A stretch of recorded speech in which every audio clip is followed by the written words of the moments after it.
Muy buenas noches, vamos con lo mejor de la información deportiva. En estos momentos se está llevando a cabo la ceremonia inaugural de los Juegos Centroamericanos y del Caribe, donde se espera que la delegación mexicana cumpla con una brillante actuación. Estamos viendo precisamente en pantalla algunas de las imágenes de esta ceremonia, donde, como sucede siempre, aprovecha el país organizador, en este caso Colombia, para mostrar parte de su folclore, parte de su cultura a los ojos del mundo. Ahorita todo el mundo se está comiendo ya las uñas porque todo el mundo quiere ver a Shakira, que será el gran platillo de esta noche. Sin embargo, todavía no sale. Dicen que en punto de las 10 de la noche será cuando Shakira salte precisamente a este estadio allá en Barranquilla, Colombia. Aquí vemos al presidente Santos de Colombia precisamente ahí presente en el inmueble. Así arrancaron ya los Juegos Centroamericanos y del Caribe. Recordemos que México tiene una delegación de más de 600 atletas que pelearán por quedarse con el segundo lugar del medallero general, solo detrás de Cuba, que sabemos van a arrasar en todas las disciplinas. Y precisamente hablando de esto, hay atletas mexicanos que prácticamente,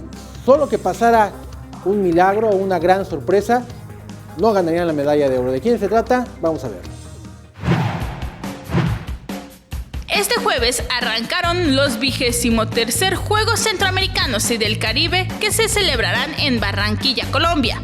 Como es una costumbre, en esta competencia, la delegación mexicana espera tener una destacada participación que les permita pelear lo más alto del medallero mano a mano con Cuba y la anfitriona Colombia. Dentro de la delegación mexicana hay varios atletas que prácticamente podrían garantizar medalla de oro para nuestro país, como la clavadista Paola Espinosa y su esposo Iván García, además del Rommel Pacheco y Jairo Campo. En tiro con arco, Aida Román representa experiencia en el contingente mexicano y siempre genera expectativa con sus actuaciones, además de Alejandra Valencia y Ana Paula Vázquez. En racquetball, Paola Longoria se ha adueñado por completo de esta disciplina, la cual domina a placer a nivel mundial. Es catalogada como la mejor en la rama y solo una sorpresa evitaría su oro. Con una gran camada de jugadores sub-21, liderados por el mediocampista del América Diego Lainez, el Tri de fútbol es favorito desde ya para pelear la final.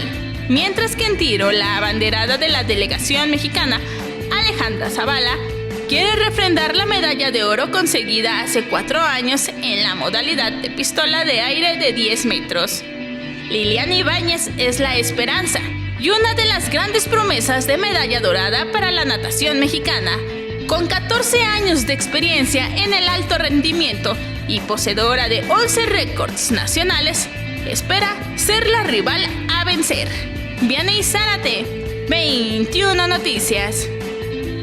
Bueno, y mañana arranca su participación en el Mundial de Rugby Femenil, la selección mexicana de las llamadas Serpientes. Esta participación es histórica, jamás una selección nacional había logrado colarse a un mundial de esta especialidad. La Copa del Mundo de Rugby 7 del 2018 será la tercera edición del certamen para las mujeres, donde México calificó por primera vez en su historia y estará representado por el cuadro de las Serpientes en el torneo, que se realizará del 20 al 22 de julio en la ciudad de San Francisco, Estados Unidos. La cancha del estadio AT&T Park será la sede donde las tricolores buscarán hacer historia junto a 15 selecciones más. El primer encuentro, que tendrán las dirigidas por Robin McDowell, será este 20 de julio ante su similar de Nueva Zelanda en punto de las 11:50 tiempo del centro de México. Los cuartos de final del certamen se jugarán el viernes 20 de julio a partir de las 17:30 horas. Las semifinales serán el 21 de julio a las 13:40 y 14:02 horas, mientras que la gran final se disputará el sábado 21 a las 20:14 horas. Vianey Zárate, 21 Noticias. Está la buena noticia: México califica por primera vez un mundial de rugby femenil.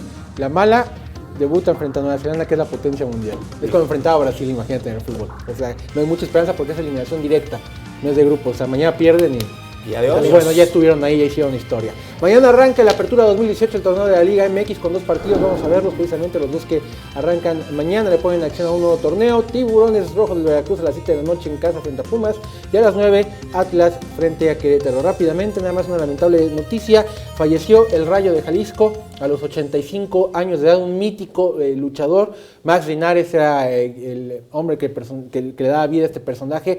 Me parece que uno de los 5 luchadores míticos, ¿no?, del pancracio mexicano, como Mil Máscaras, como Blue Demon, como El Santo. A esa altura, el Rayo de Jalisco falleció el día de hoy, 85 años de edad. Es la información deportiva, gracias.